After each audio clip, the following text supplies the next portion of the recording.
day, ladies and gentlemen. It is Monday, May 4th, 2020. I'm here today with Kevin Keough. He's the CEO of EverGold Corp. Symbol is EVER on the venture. Kevin just finished presenting at the virtual Metal Investors Forum last Thursday, and I wanted to catch up with Kevin and just see if there was anything else that he wanted to kind of lay out, and maybe give some of you that couldn't attend or haven't attended, either virtually or in real life, as it were, a chance to have a quick overview on EverGold. Those of you that know and the story and own the stock, I'm sure you're aware of how well it's been trading. I want to just cover what EverGold's going to be doing here in the next couple of months, because we are getting very close now. I think we're sort of into the summer season almost. That's part of the reason why it's trading. But let's go through what the immediate plans are. We'll get Kevin to walk us through what he's going to be doing in the next month or two, and then maybe we can address the impressive stock chart. So Kevin, I believe you have a crew on Golden Lion, or maybe not on Golden Lion, but they've already gotten started in terms of doing road rehabilitation to be ready for when the crew comes in.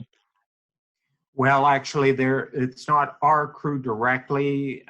What that's about, Eric, we participated with some other industry people like Benchmark and the BC government to repair the bridges and the road up there. So that work's already been done. So okay. That was executed over the last 3 weeks or so. Okay, so that sets you up and gives you a good spot to move in from for Golden Lion when you head up there. Yeah, well, it's essential. So that was a really worthwhile project. We cooperated with the BC government, industry, and First Nations, so it's been a pretty good litmus test for cooperation up in that neck of the woods. So we're all ready to go. The team, I can tell you what we're busy doing right now is just planning, executing, if you will, the logistical aspects of what we have to do to be set up to get underway in mid-June. As I think I've mentioned, we're going to be doing an environmental survey on the 20th. I've just been in touch with them about that again today. So yeah, all the bits and pieces are underway. The awareness effort in terms of what we're planning to do has been continuing. But we're down to the brass tacks of actually orchestrating all of the bits and pieces that have to come together to execute this summer, Okay, can you give us a quick overview of the targets? I mean, EverGold will have 2 drill programs going on this summer. Yes. One at Snowball, one at Golden Lion. Can you just give us a quick overview of the targets you're going to be drilling? Yeah, well, for those of your followers there that can see the cover slide, that cover slide is all about Snowball, which is one of our 2 flagship properties. And the key target at Snowball is what you see in that cover slide. That on the left side of the image there, that's Pyramid Peak. And the first pad, as you can see from the red arrow there, has already been built up there. That is a beautiful drilling situation. And if that peak gives us the kind of numbers that we hope it could give us, we should be able to just rotate the drill from that pad and drill off a pretty considerable volume of rock from the one pad that's been built to allow for that. So that's Snowball. Snowball is an intrusion-centered system that has the potential for very high-grade gold and silver, as well as bulk tonnage. So it'll be interesting to see what we get. I'll skip ahead actually for a second here to our other project, which is Golden Lion. And it has a multiplicity of target areas. In the image I'm showing you at the minute, this is slide 23, you can see the property outline, but we've got 3 principal target areas in the bottom half of our property there. Kind of like Snowball, this is also, we believe, an intrusion-centered system. What's amazing about it is at GL1, 2, and 3, those areas, we've got several styles of high-grade mineralization in outcrop. I'll skip ahead just to show you some of the actual rock. We've got this sort of material here, which is high-grade skarn, kind of similar perhaps to what Sun Metal's been drilling, you know, at their Stardust project quite a ways southwest of us. This is copper, gold, silver skarn, genuinely high-grade material sitting on surface in outcrop, never drilled. We've got this sort of material here, high-grade epithermal style, which is running strong grades of gold and a lot of silver, also in outcrop. And we have this target, such as the GL2 East Ridge Zone, which appears to be a rich style porphyry. So this is a copper, gold, silver porphyry, which is running multiple grams of gold, quite a lot of silver, and multiple percentages of copper in this sort of material, pretty well everywhere we sample it. And it's a substantially wide zone, right? It appears to be up to 100 meters in width, where it's outcropping, several hundred meters long. This could be a game changer for the Toodoggone area if it turns out that we're onto kind of a red Chris or a KSM or a saddle style of rich porphyry deposit. Do you have a sense of why the grades are that much higher? I guess your rocks aren't the same as the Toodoggone rocks, because I mean you get Toodoggone and south of there, the kind of classic BC porphyry. They tend not to have particularly high grades on average. Yep. You know, this is substantially higher than what you see in an average one. Yes. Well, what I've been telling people is there's not a lot known about some of these areas of the Stikine terrain, and this is the Stikine terrain. So it was a back arc volcanic basin that's kind of been compressed over time long ago. But these are the same rocks that we have over at KSM, at Bruce Jack. It's all Stikine terrain. But that terrain arches north from KSM and Bruce Jack up through GT Saddle and Red Chris. Then it comes down the east arm and through this area. And you're right, Eric, that this Toodoggone trend is largely unexplored, but the southern portion of it down around Mount Milligan and Keough, it has been known for some very large tonnage, lower grade BC style porphyries, but they haven't yet found a rich porphyry akin to what they have up at, you know, the Iskut side of the Stikine or over KSM. We think we may be onto it, and it may simply be a question of where you are in the terrain, right? We're quite a ways north, remember, of Keough here. We're 70, 80 kilometers north. And so it's potentially very exciting. That would be a game changer if this particular target has sweet grades and large tonnages associated with it. So we'll be putting a line of geophysics over that as a top priority immediately. And we're going to put a line over this target. This is the GL1 North Ridge target. I'll go to the previous slide, this one, 28. This target is positively exciting. What you're looking at in plan view there, Eric, is 500 meters across, right? And we sampled that ridge, and it is, as I pointed out to people, that's real soils. You can see the grass growing on the slopes, the south slopes there. Right. It's soil like Saddle South, where you got to dig through the grass to.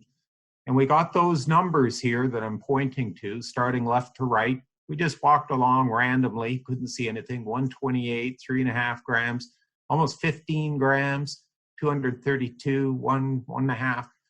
Then we went back and we actually put that on the satellite view, and you can see the oxide color. That's what those orange arrows are. You can see color bleeding out the steeper north slope. Interestingly, you can't see any of this color from the south slope. It was actually in the valley below the image where they historically camped, Newmont did. So kind of like Saddle again, you can look at that slope and there's nothing that's going to attract your attention until you sample it.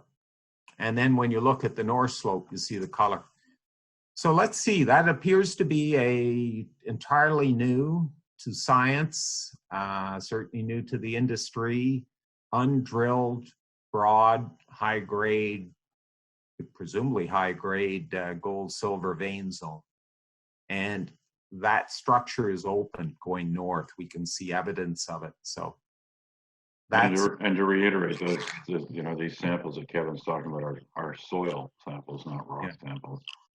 That's right. And you can't see anything. I don't know how much time you guys spent sort of downslope, sort of the upper part of the picture there. There's not much. That's basically just scree. There isn't really much to see there. Not much to see right here. And to be honest, I don't think we spent any time down there yet. What we can do, and we have done, is we can see structure now on the images. The structure, we think they misinterpreted the trend. You see the slide 27 I'm looking at. Right. At the center of the image, that's the historically known Newmont zone, in which they got broad intercepts, up to 100 meters of +1 gram material, vein material in porphyry style. And we've sampled super high grade, like 13.5 kilograms, I'm talking kilograms per ton of silver up here where my arrow is up on the slopes.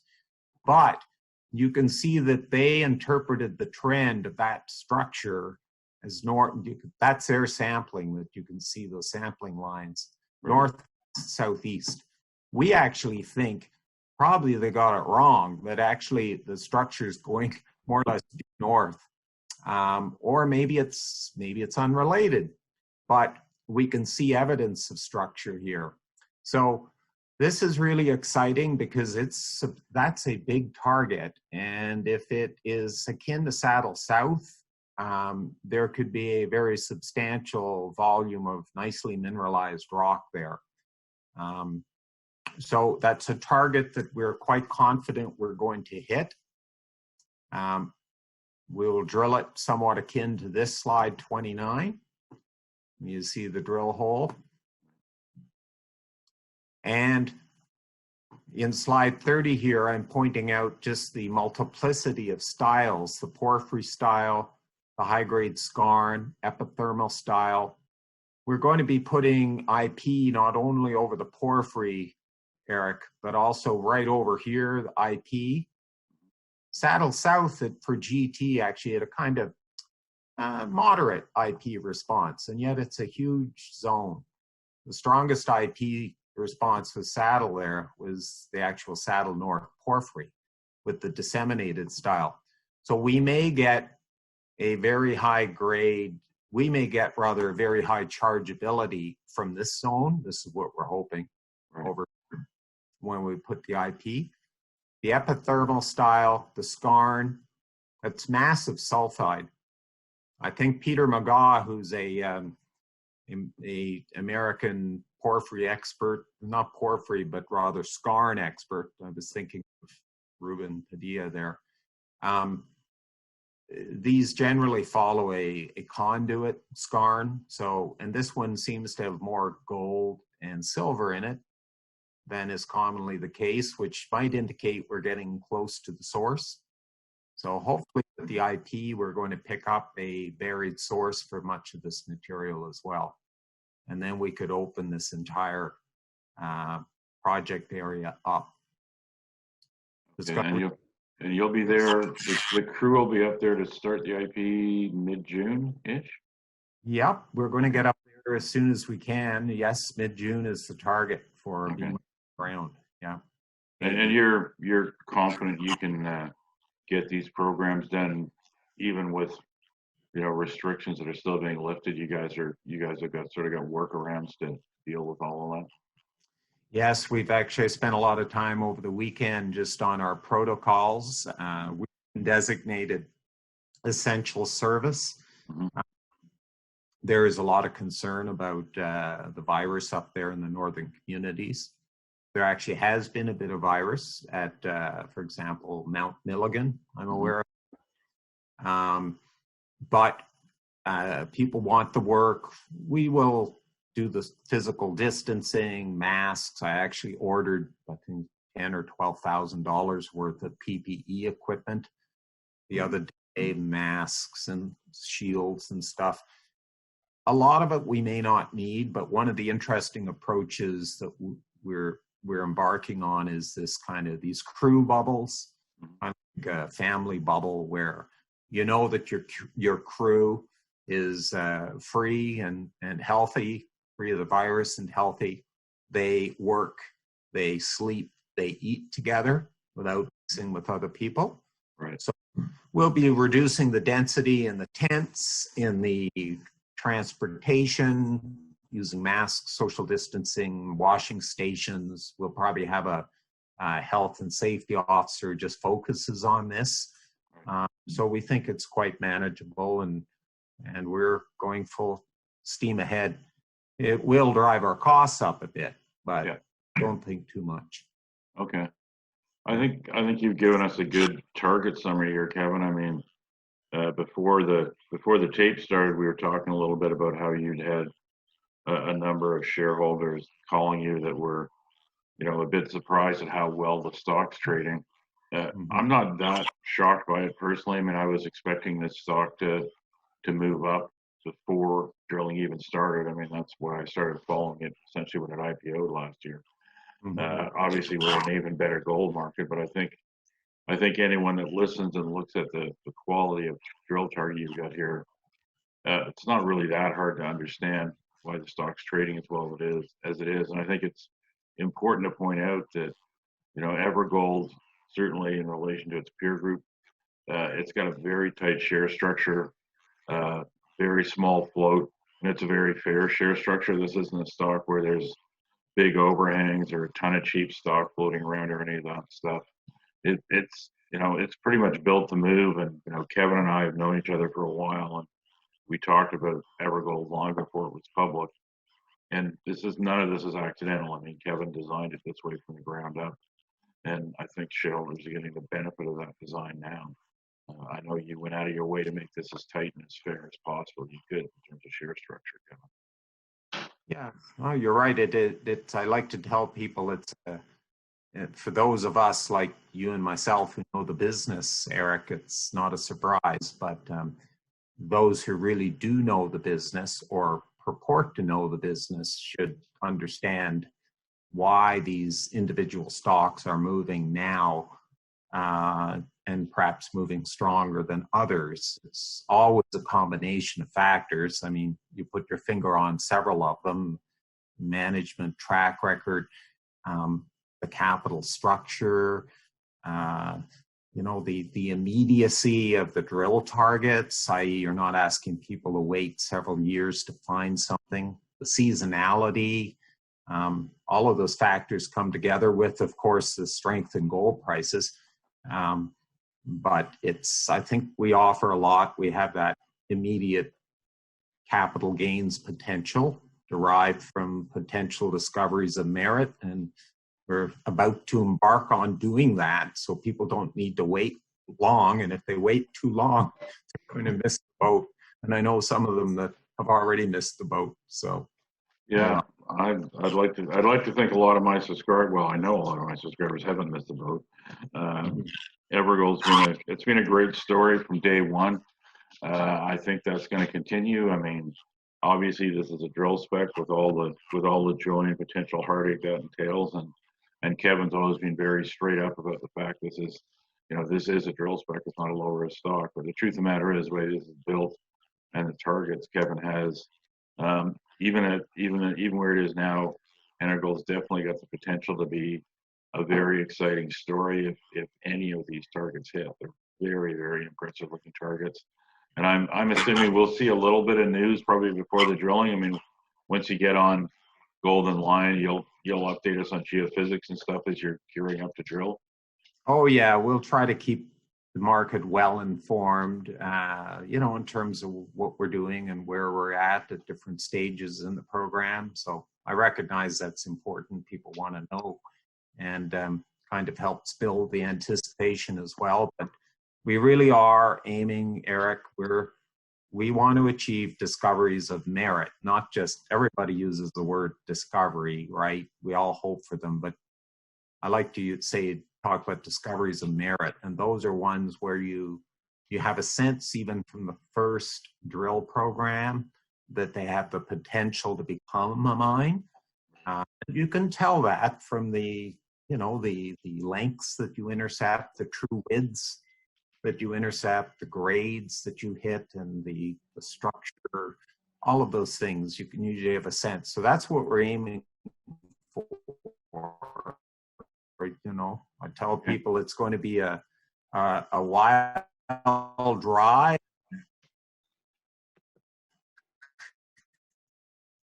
Okay. Doesn't mean when it's anyway. That's really the story. Okay. Well, EverGold Corp. It's EVER on the venture. Great story. This is going to be a very fun stock to watch this year. I mean, I love discovery drill plays, and this one's got targets that have the potential to be real eye openers if he hits. And I think you scheduled things so that if you have some joy out of the drilling early on, I think there's some potential at both projects for you to extend the programs a little bit. You're trying to time things to leave yourself a bit of a cushion that way. Oh, for sure. We will, if we are successful in the first phase, we will plan immediately to extend the program, expand the program, and to work in the field as long as we can, which would mean out into October on both these projects. Okay. Yeah. Keep that in mind. Keep that in mind, viewers, when the work starts here. You know, both of these are 2,000 meter plus programs, but if if EverGold is really getting some luck on either or both properties, the current plan is for them to expand this. So, you know, don't assume the first few holes are the only ones you'll see. Okay, EverGold Corp, great story. Keep an eye on it. Thank you, Kevin, for presenting at the Metal Investor Forum and for taking the time today with me to expand on some of these topics. Well, thanks a lot, Eric. Yeah, thanks. And thanks to your viewers as well for following it. We need the interest in the industry. Yeah, we're trying. Yeah. I'll see you again soon, Kevin. Okay, take care. You too.